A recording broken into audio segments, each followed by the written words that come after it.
बच्चों good morning. बच्चों आज मैं +2 पॉलिटिकल साइंस कांग्रेस प्रणाली की चुनौती एवं उसकी पुनर्स्थापना पढ़ाने जा रहा हूँ।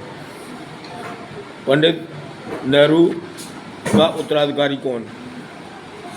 पंडित नेहरू के उत्तराधिकारी श्री लाल बहादुर शास्त्री बने। श्री लाल बहादुर शास्त्री एक प्रधान, समझौताकर्ता, मध्यस्थ तथा समन्वयकार थे।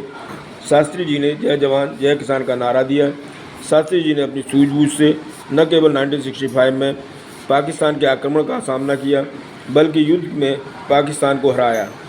सोवियत संघ के प्रयासों से 1966 में भारत पाकिस्तान के बीच ताशकंद में समझौता हुआ और ताशकंद में ही 1966 में शास्त्री जी की संदिग्ध परिस्थितियों में मृत्यु हो गई।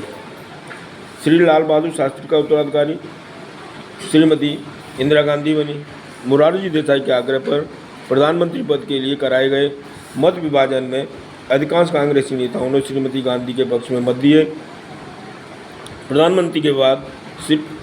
प्रधानमंत्री बनने के बाद श्रीमती गांधी ने कृषि क्षेत्र को बढ़ावा दिया, गरीबी को हटाने के लिए कार्यक्रम घोषित किया, देश की सेनाओं का आधुनिकीकरण किया तथा 1974 में पोखरण में ऐतिहासिक परमाणु विस्फोट किया। 1971 में भारत ने पाकिस्तान को युद्ध में हराया, जिसके कारण बांग्लादेश नाम का एक नया देश अस्तित्व में आया। भारत के चौथे आम चुनाव 1967 में हुए। इन चुनावों में भारतीय मतदाताओं ने कांग्रेस को वैसा समर्थन नहीं दिया जो पहले 3 आम चुनावों में दिया था। लोकसभा की कुल 520 सीटों में से कांग्रेस को केवल 283 सीटें ही मिल पाईं। इसके साथ साथ कांग्रेस को 8 राज्य विधानसभाओं में भी हार का सामना करना पड़ा। इससे पहली बार भारत में गैर कांग्रेसवाद की लहर चली तथा राज्यों में कांग्रेस का एकाधिकार समाप्त हो गया। 1969 में राष्ट्रपति चुनाव 1969 में राष्ट्रपति पद के उम्मीदवार को लेकर कांग्रेस में मतभेद था। प्रधानमंत्री श्रीमती गांधी ने पार्टी की संसदीय बोर्ड की बैठक में जगजीवन राम का नाम राष्ट्रपति पद के लिए उठाया, परंतु सिंडिकेट ने इसका विरोध किया तथा सिंडिकेट ने नीलम संजीवा रेड्डी का नाम राष्ट्रपति पद के लिए अनुमोदित कर दिया, जिसे स्वीकार भी कर लिया गया। परंतु श्रीमती गांधी इससे संतुष्ट नहीं हुई तथा उन्होंने राष्ट्रपति पद के लिए बीबी गिरी का समर्थन किया तथा बीबी गिरी राष्ट्रपति चुन लिए गए। गरीबी हटाओ की राजनीति गरीबी हटाओ का नारा 1971 के 5वें लोकसभा चुनाव में श्रीमती गांधी ने दिया।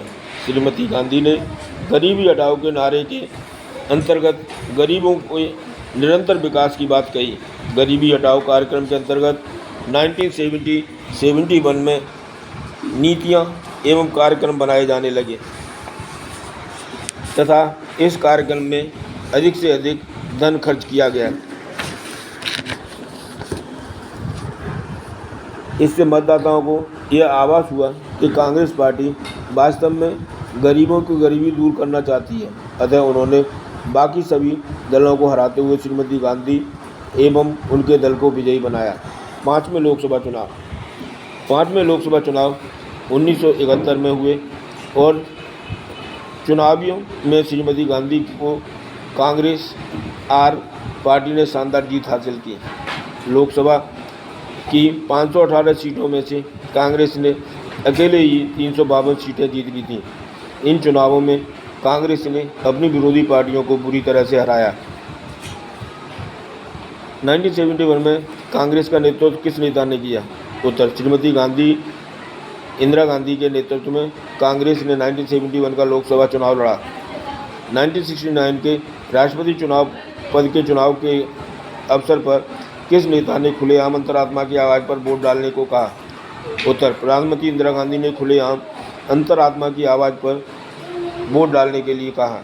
किन्हीं 4 राज्यों का नाम लिखें जहां 1967 के चुनाव के बाद गैर कांग्रेस सरकारें बनी। उत्तर पंजाब, राजस्थान, उत्तर प्रदेश और पश्चिम बंगाल।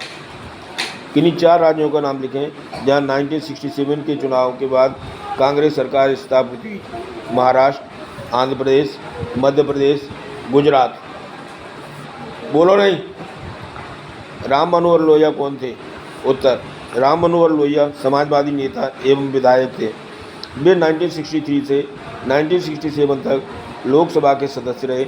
वे कांग्रेसवाद के रणनीतिकार थे। उन्होंने पंडित जवाहरलाल नेहरू की नीतियों का विरोध किया। श्री लाल बहादुर शास्त्री का उत्तराधिकारी कौन बना? श्रीमती इंदिरा गांधी। पंडित जवाहरलाल नेहरू की मृत्यु कब हुई? उत्तर, पंडित जवाहरलाल नेहरू की मृत्यु 27 मई 1964 को हुई। चौथे आम चुनाव कब हुए? चौथे आम चुनाव फरवरी 1967 में हुए। चौथे आम चुनाव के पश्चात केंद्र में किसकी सरकार बनी? चौथे आम चुनाव के बाद केंद्र में कांग्रेस पार्टी की सरकार बनी। कांग्रेस का विभाजन कब हुआ?